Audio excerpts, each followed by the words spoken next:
So here's a demo of a new mobile pass that uses NFC data only. In other words, the transfer is all done locally over NFC between the phone and the reader.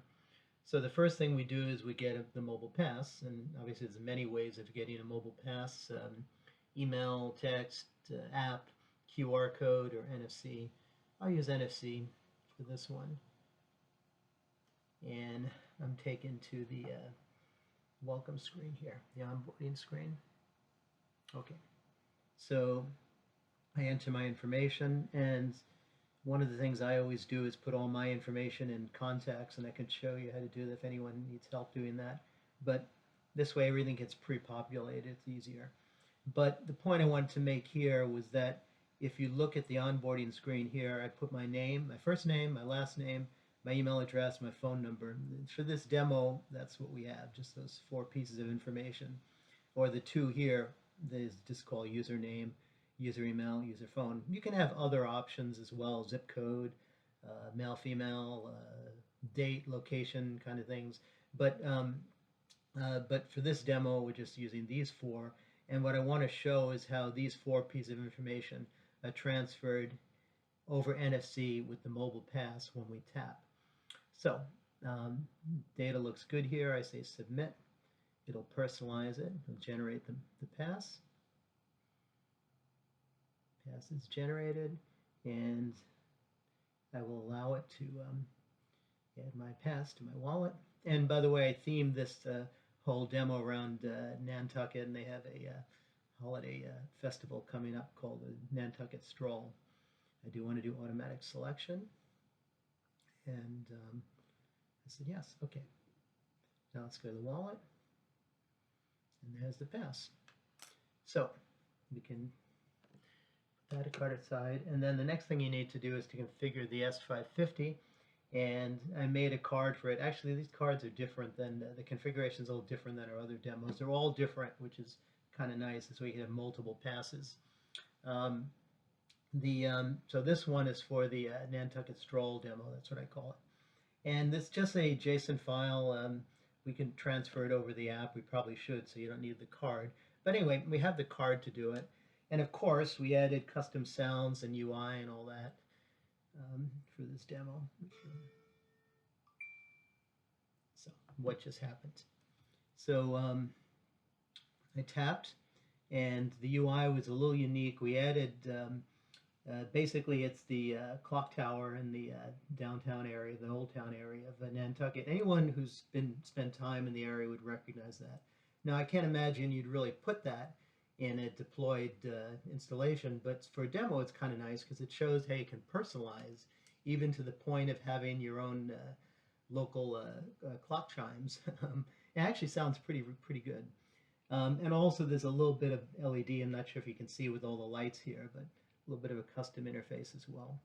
But more importantly, you can see right here in the payload, there's my name, and then a pipe, and then to separate, my email, and then another pipe, and then my phone number.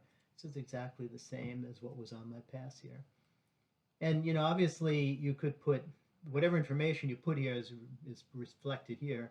There is some screening that Apple does for the defaults to make sure it's your phone number, your email, and all that. But you know, the user has a lot of control over here, but whatever they put in the pass gets transferred here. That's the point. Over NFC, all locally. And what else can I show you relative to this? There's always more things you can do. Like one is you can have QR codes. So I have my S750, and I get the same payload over the QR code.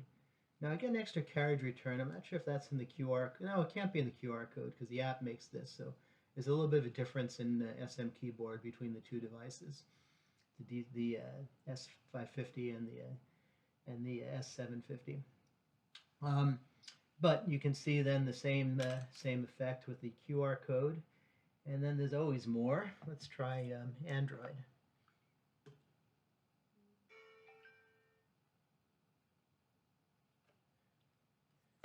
Same payload, and there's always, let's say if you have a card, also a card option, so you can make a card.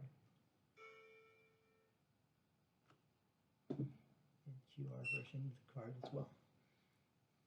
So I can have an app on either iOS, Android, or a card, and the same data is transferred. Now, let's say if we have a user that doesn't have a mobile app, a mobile device, or for whatever reason is new onboarding, you could also use a card system for it. So here we have Eddie Starbuck.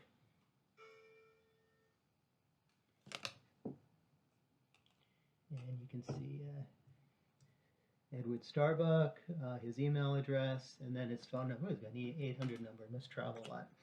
Okay, and also we can try R.H. Macy. By the way, they were Nantucket residents. So same thing. R.H. Man, just for fun, we'll also do QR code version of that and get the same data.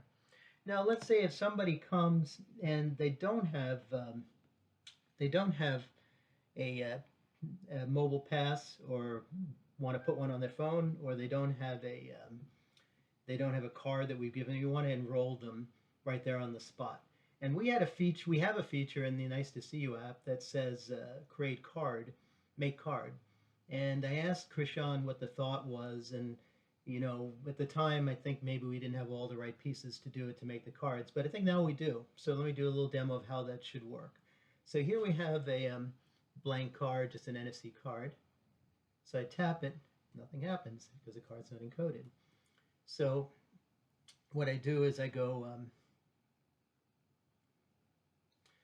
to the D600. You always need a D600. And I put my D600 on the card.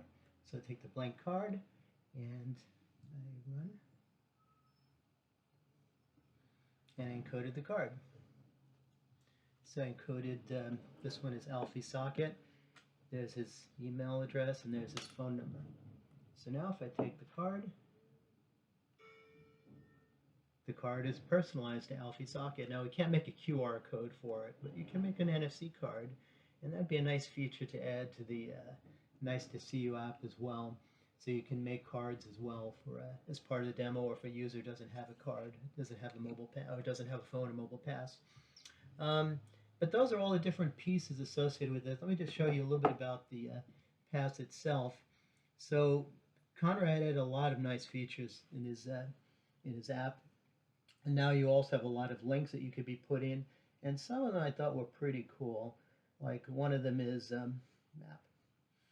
Well, this is basically just using some of the features of his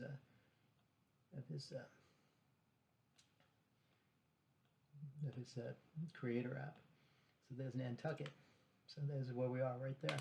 So you can dig in deeper, and then I know one of the Japanese customers had interest in using the S550 to do some wayfinding as well. And you would have some kind of interaction like this.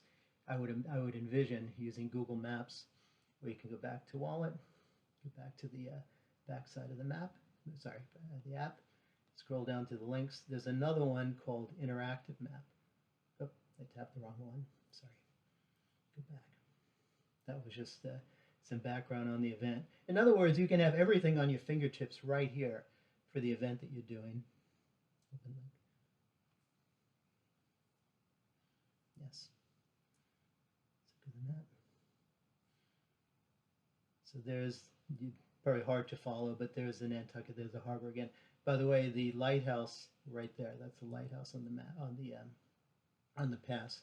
So you can have some points of interest, you have some interaction between the pass or an app and other S550 or other devices in the area as well.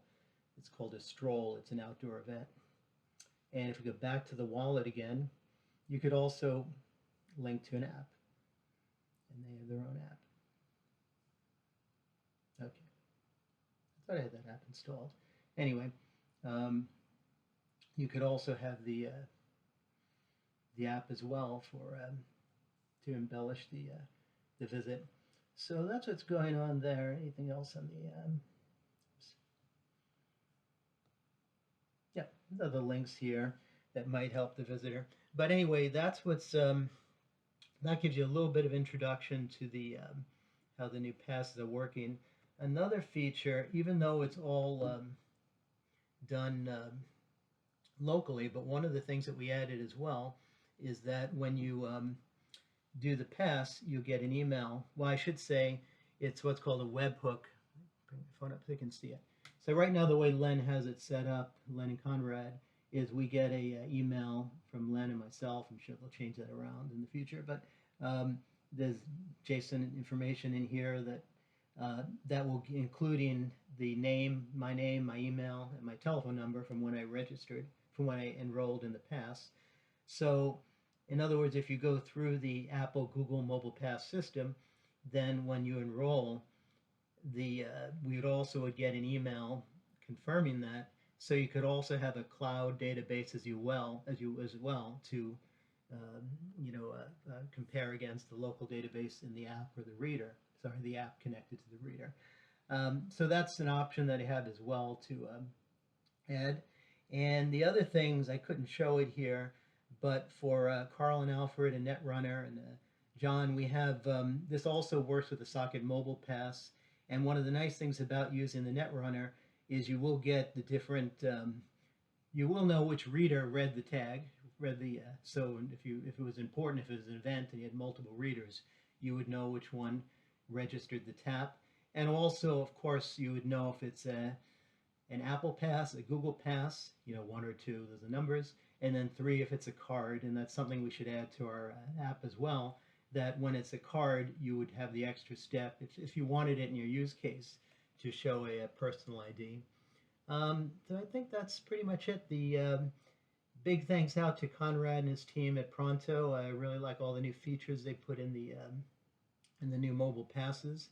And there's other things that he showed as well, Stripe accounts and things that we can show in future demos as well. He's doing good work there. Okay, thanks. Bye.